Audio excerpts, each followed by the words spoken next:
John walked slowly and thoughtfully up and down the living room, just a few feet from where his wife Ruth was sitting in a chair with a book in her hands. Ruth felt the confusion in his soul. This was evidenced both by his nervous pacing back and forth and by the heavy sighs that accompanied her husband's steps. She was afraid of the upcoming conversation and the impact it might have on their lives.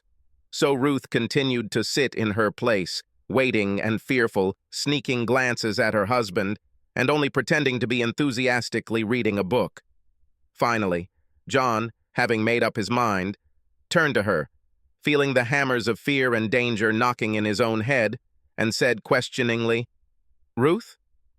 She looked up at him and held her breath, raising her eyebrows in a silent question.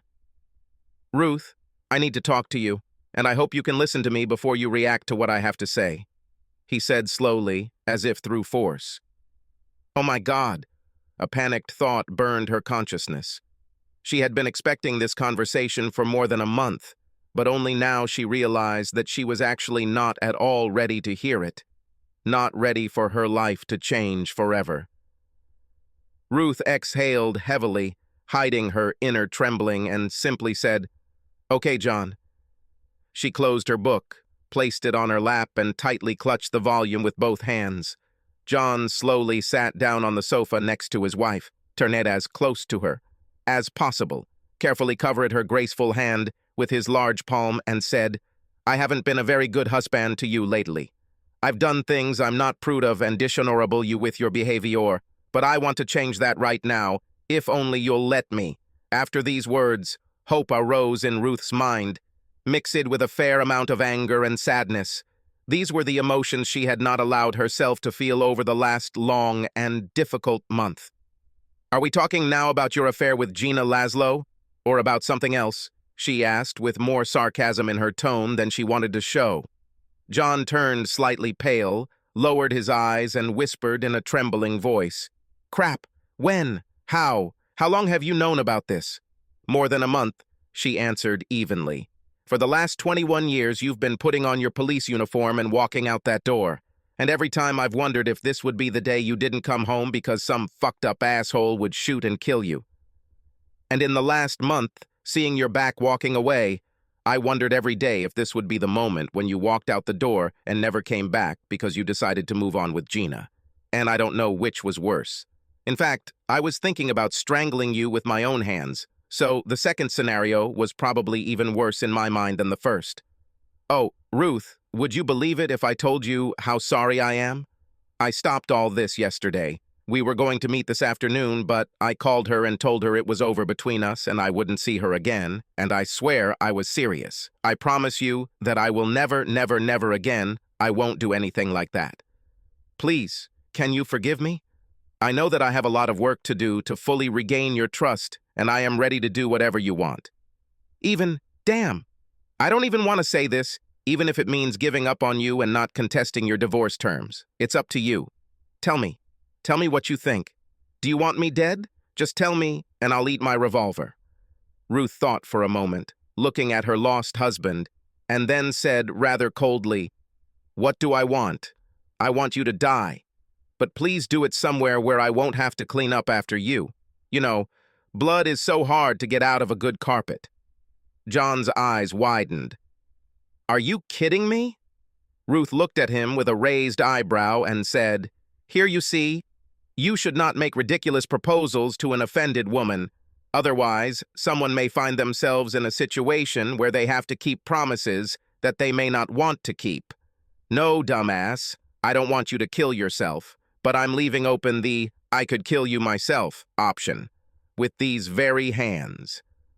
Ruth showed her husband her well-groomed hands with a blood-red manicure and meaningfully moved her fingers in front of his nose.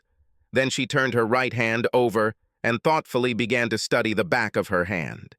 "However, I really see diamonds in my near future," she said with a very transparent hint, looking at her offending husband.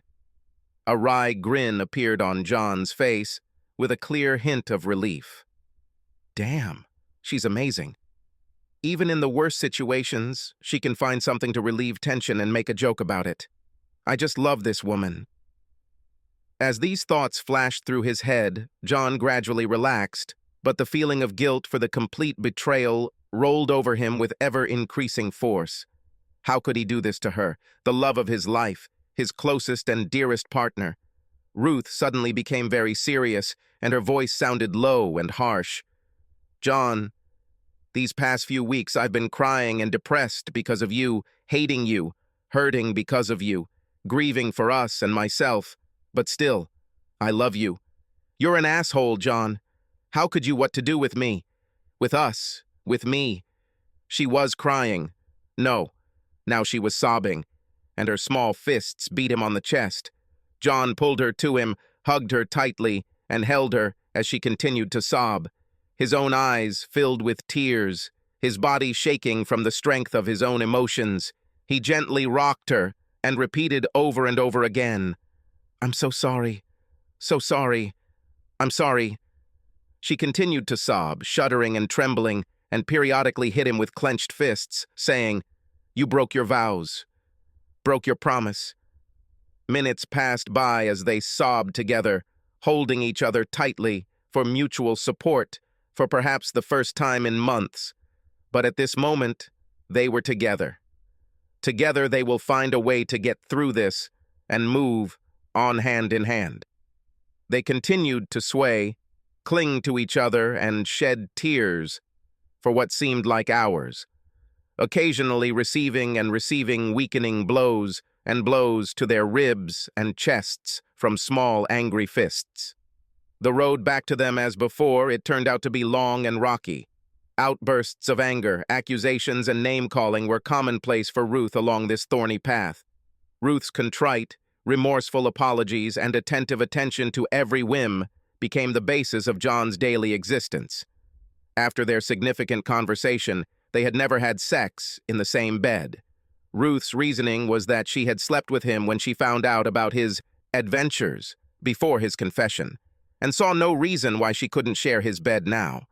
But there will be no real sex with her until she finally forgives him. "Besides," she said to him one evening, "it will be easier for me to keep an eye on you if I can see you." She often wore her sexiest nightgowns, and even went so far as to buy very seductive sheer outfits to wear to bed, but made it clear that sleeping next to each other was all they would do in bed until she decided otherwise. Having taken a morning or evening shower, Ruth stood in the bedroom with the sun or the light on, and, captivatingly bending and bending, dried herself with deliberately slow and smooth movements. At any suitable opportunity, she did not hesitate to show off her luxurious naked figure, which she had never done before. When she went to bed, she used perfume and cosmetics with the sole purpose of driving John crazy with lust and desire. At various times of the day, she would suddenly turn on sensual music and perform a slow, undulating striptease in front of John's wide-eyed and open-mouthed eyes, and then calmly return to the routine chores she had previously performed around the house. Damn it. He didn't expect that his wife, whom he had known for so many years, could be so cruel.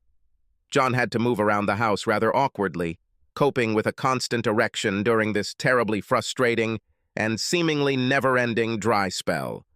Among other things, Ruth began calling John at strange, completely unpredictable times during his workday to find out where he was.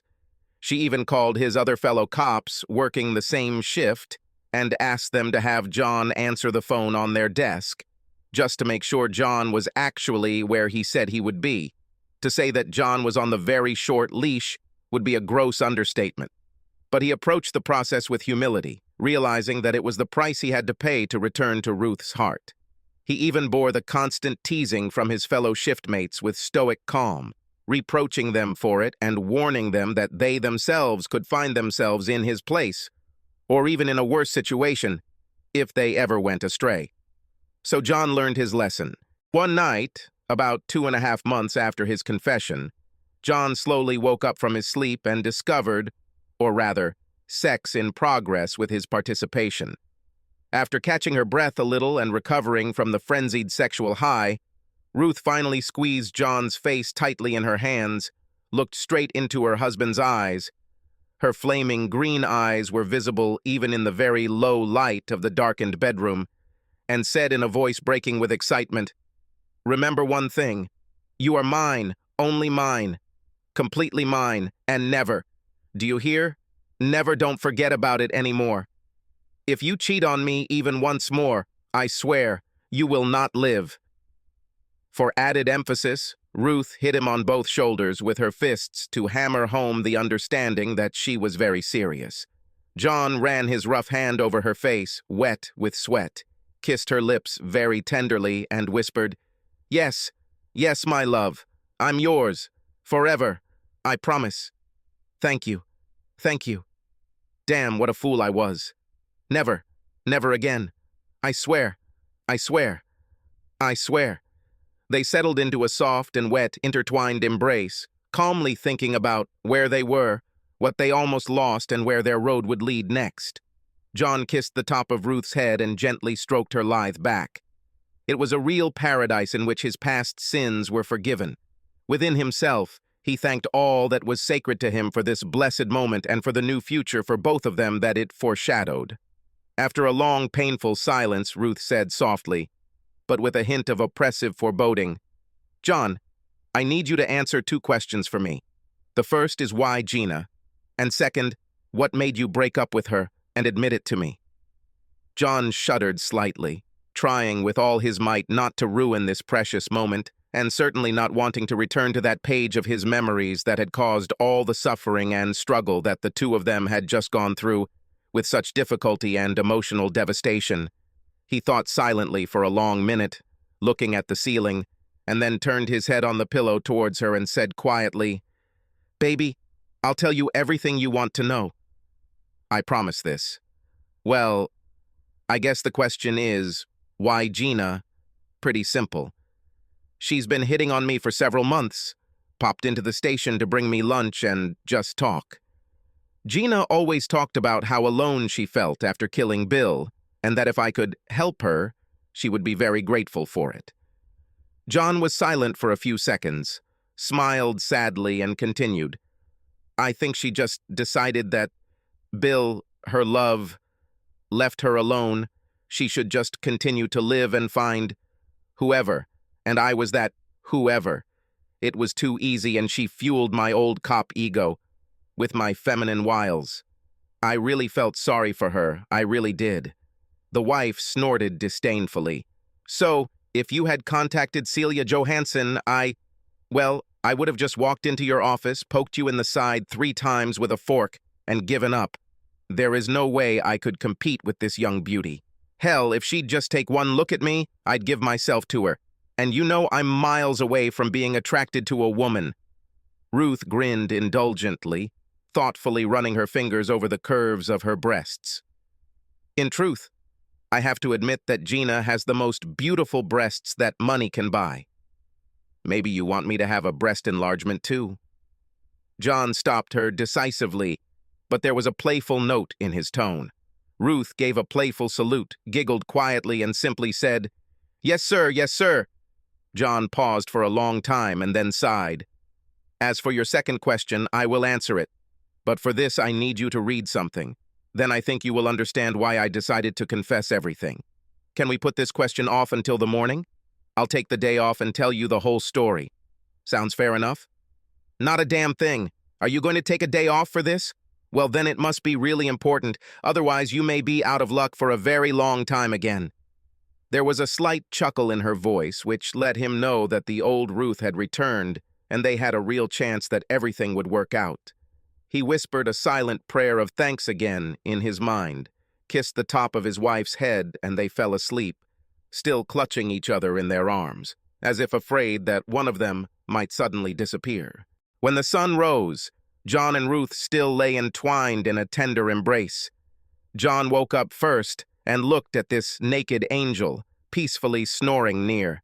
Ruth's body was facing him, spread out, almost covering the left side of his body. Her head rested on his chest, just below his left nipple. Ruth's brown hair spread across his chest, and her left arm cupped his lower rib cage. It was so wonderful to see her nearby and feel so whole and happy in the arms of the woman I loved. John lightly touched the top of Ruth's head with his lips so that she didn't even move. As he lazily reviewed the events of the night, the thought suddenly occurred to him that he had gone to bed in his underpants. A question immediately flashed into his mind. How the hell did she manage to take them off without waking him up? And what happened to them? John raised his head, and after a quick inspection, the answer immediately became clear. On either side of his prone figure, he saw the edges of his shorts, or rather what was left of them, spread out to the sides of his body, like short wings. The little minx simply cut the panties off his body and threw away the top part. He snorted quietly for several seconds, barely able to contain himself so as not to burst out laughing, until the disturbing thought came into his head that Ruth could just as easily turn him into the first soprano soloist in the Vienna choir with a couple of simple movements. Boys. He froze, digesting this likely scenario, and swallowed nervously, thanking the Almighty that it did not come true. John then decided that if his wife used him for pleasure while he slept, then there was nothing stopping him from doing the same to her. To do this, he carefully turned her onto her back and began to perform maneuvers to sweetly seduce her warm and velvety sleeping body. Ruth opened one eye, giggled softly, and whispered in a husky, sexy voice, "Don't forget to cover me when you're done."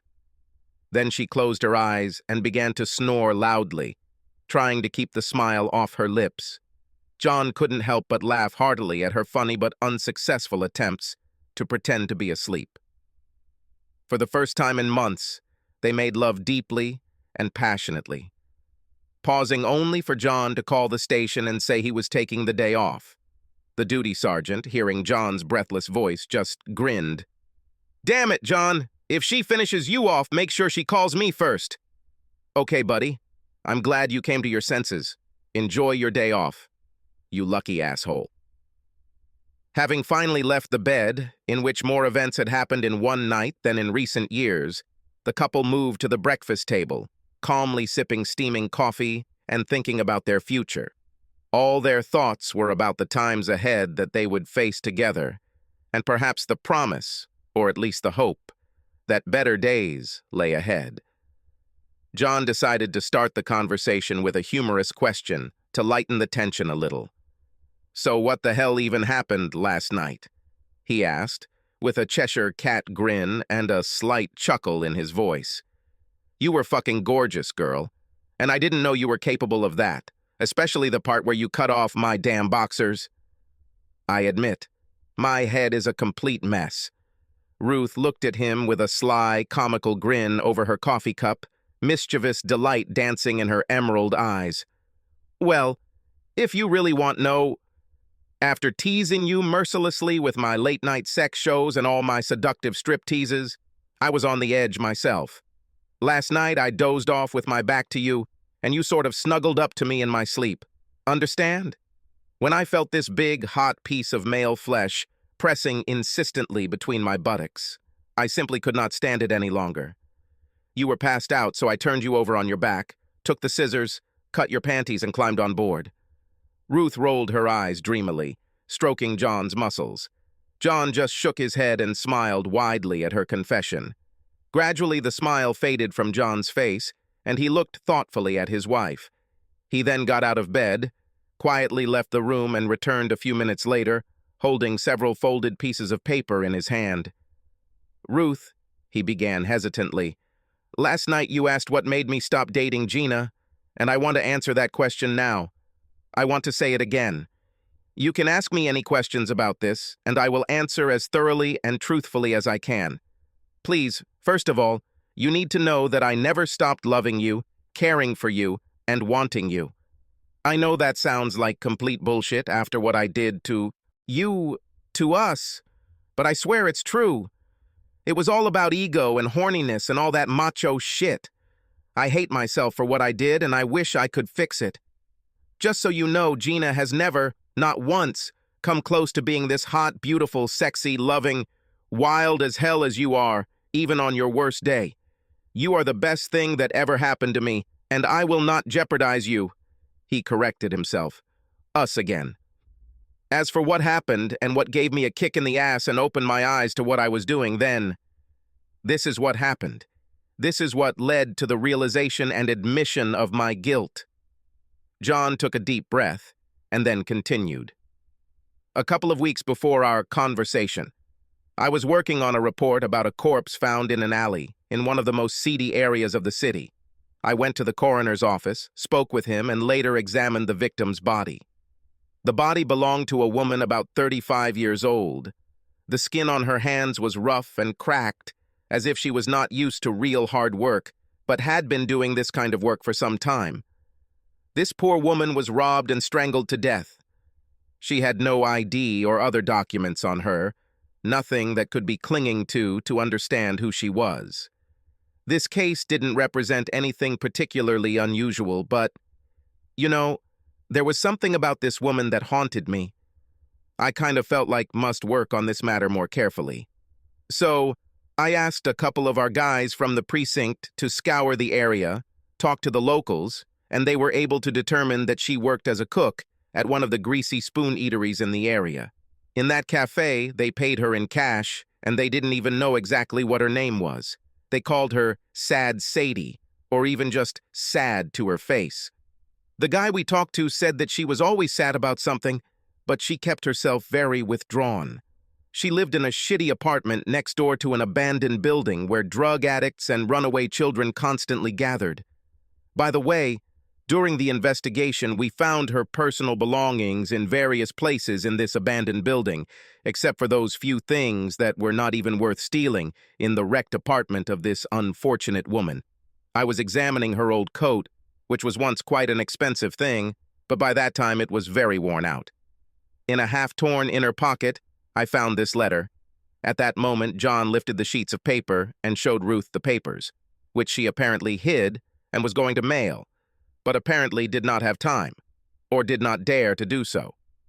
I read the letter, in the hope that it would tell me more about who this woman was. It was 2 days before I came to you to confess. From the letter, we managed to find out who she was, and as a result of our interviews, we were able to get on the trail of her killer. This happened just last week. When we were chasing this criminal, he was smart enough to run away from our guys across the street and get run over by a truck. Long story short, he died at the scene, saving us a ton of paperwork and saving the city money on legal proceedings. Anyway, this letter continued to haunt me, so I made a copy and read it again. I will read this letter for you, or if you want, you can read it yourself, whichever you prefer. Ruth looked closely at John and asked him to read the woman's letter to her so that she could understand how it affected her husband. John straightened the crumpled sheets of paper on his knee, took the first one in his hands, and began to read, "My dear Ben, I know you probably don't want me to ever address you like that, but that's what you are to me. I can't express how much I'm sorry and how I punish myself for what I did to you and to the children, and I will never be able to get over my own betrayal of you. I'm sorry, Ben. I turned into the kind of person I had always looked at with complete disgust. How could this even happen? What happened to that faithful, devoted wife and mother you used to know? For 6 months I lived a lie.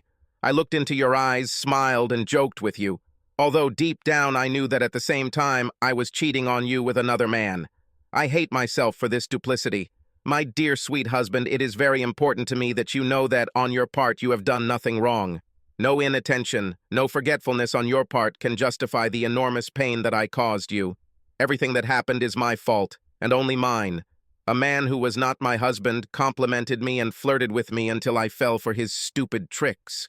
What a fool I was to trade your daily attention and support for a few well-chosen, flattering words about my appearance and intelligence. Somehow, when you said those same words, they didn't mean as much to me and were taken for granted. Now I am afraid that I will never hear your voice or the wonderful sounds of our children's laughter again. I couldn't look into your eyes, seeing only resentment and disgust in them, so I just decided to disappear and give you the opportunity to move on with your life and perhaps find a new love. Someone who will love you the way you should be loved. You definitely deserve it. and I want it for you with all my heart. I know that you can get a divorce, citing marital abandonment on the part of your wife as the reason. If you decide to go this route, we won't have to share anything, and you can continue to raise our children the way you always have. You are a good father, and I am sure you will always do what is best for them. It is very difficult for me to write further, but I will try to be honest. First of all, to myself. I still remember with horror the day you found out about Phil and me. When Phil's wife came to me that day and told me she had something for me, I just didn't know how to react. When she opened her huge purse, as if taking something out of it, and then hit me with it, I was taken by surprise. I fell from the blow, and when she stood over me, screaming and calling me names, at that moment the realization of what I had really done finally came to me. But then, everything went really badly. The worst thing was when you rushed to my aid. At that moment, without thinking, you rushed to help and protect me from Janine, with that worried expression on your face that you sometimes have. And then she showed you those dirty pictures of Phil and I together. Just a minute later, I watched in transfixed horror as the expression of care and love on your face gave way to surprise, resentment, and finally, complete contempt. When you helped me up from the floor, I thought that everything would be fine and we could... But when you led me to the door, pushed me over the threshold and locked it behind me, I realized that this was the end. I deserved it, but it still took me by surprise. When you threw my clothes and other things onto the lawn, screaming at me from the pain I brought, I knew I couldn't look you in the eyes anymore and I didn't deserve anything from you. So I only took what I could carry and left. Please, if you can, if you find it in yourself to do so, don't hate me. And when the kids ask about me, please, could you let them have good memories of me? That's all I ask of you. I'm working now, but I won't say the name I use because I don't want you to find me if you decide to do so. Someday in the future, maybe when I become stronger, I will allow you to contact me, if, of course, you want it. I'll probably let my sister be my go-between when I'm ready to face you. But until then, a lot needs to happen. I will always love you, Ben, and I only hope that one day you can find it in your big heart to forgive me. I don't know how to end this letter, so I'll just say goodbye. P.S. Know that I love you and our children more than you can imagine. Mary. John finished reading and looked sadly at Ruth. When I read this letter, I looked inside myself and, looking back, I talked to myself. I had to admit the heinousness of what I did in secret and imagine how much it would hurt you if you ever found out. I realized that I had to put an end to this and fix the situation as much as possible under the circumstances. Ruth moved closer and touched John's hand. I probably owe a lot to that poor woman, and I hope she is now at peace and somehow knows that her sad story has helped others learn from her mistakes. John, what will happen to Mary and her family? He just smiled sadly. I personally took the original letter and Mary's things to Ben and told him this story 2 weeks ago. He was devastated. It looks like he was trying to find her to get their family life back on track. The poor guy never got the chance to tell Mary that he had forgiven her and wanted her back in his life. John looked at Ruth sadly, and then turned his head and looked out the window, and there was bitterness in his voice. Now Ben's children will never see their mother again, and their father will bear the burden of grief and guilt for throwing her out of the house, and there is no way to reverse the chain of events. Ruth squeezed John's hand sympathetically. It must have been very difficult for you to tell Ben about his wife. John nodded slowly. I took this task as a kind of atonement, so to speak, my personal repentance. He had to learn everything about Mary, and their story gave me the strength to face my own sins, so I had to be the one to meet and talk to Ben. There was silence in the room for a while, and then John sighed and said, "Unless you want to talk about some other aspect of this mess, I'd rather take a shower, and then we can work out a plan of action for the rest of this day. What do you think?" "Sorry, baby." She hurried. Insert Ruth. "But your day is already planned. Firstly, you will take a shower, but you will not be there alone, and I expect from your crafty hands and not only the hands of great achievements that will provide me with a very pleasant sensations. And I swear you won't leave the shower until I'm completely satisfied. Yours work, or until the hot water runs out. Whichever happens first." She winked at her husband with a slightly predatory grin. "Secondly, well, it's dress up to go out into the city, where a sumptuous lunch and shopping trip will await me, with an obligatory visit to the jewelry store, after which on my finger will be that diamond ring that I clearly saw in my future. You remember this, right? And thirdly," Ruth bent her finger, completing the list of her grandiose plans, "we'll figure out how we can meet old Gina Laszlo and really rub her nose." I win. She loses. Any questions? There were no questions. John, smiling, raised his hands up, agreeing with his decisive wife on all points.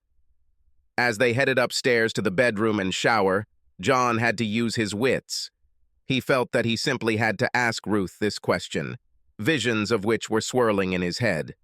"Yes, I really have one important question. Do you think... Could we also put on our to-do list a call to Celia Johansson and set up a hot session between you and her? Honey, just imagine how cool it will be." John whistled playfully. "Damn it, we could sell tickets and make millions from it. Half the Western world would pay big money to see this scene. And I, of course, will get a ringside seat." Ruth turned sharply on the stairs and deftly brought her clenched fist to his nose, looking down at him from the steps. Her brows furrowed and her eyes flashed with mock indignation, and she growled, "Celia and I have hot, loving, and very personal relationships, and I will not allow them desecrated your low-lying need for sexual and financial satisfaction. All clear?" Then she leaned even lower, close to his ear, and purred passionately. "You can only imagine this picture, lover." John immediately snapped to attention and readily barked, "Yes, ma'am," and then said hoarsely, "Let's quickly take a shower while this picture is vividly scrolling through my little sick brain." He playfully squealed Ruth on the ass and demanded, "Hurry up your ass, because I clearly see a very long and pleasant shower session in your near future." Subscribe to our channel so that your second chaff doesn't cheat on you, and go ahead and listen to the next story, because this story is nothing compared to the next one. If you're under 18, don't even think about listening to the next one.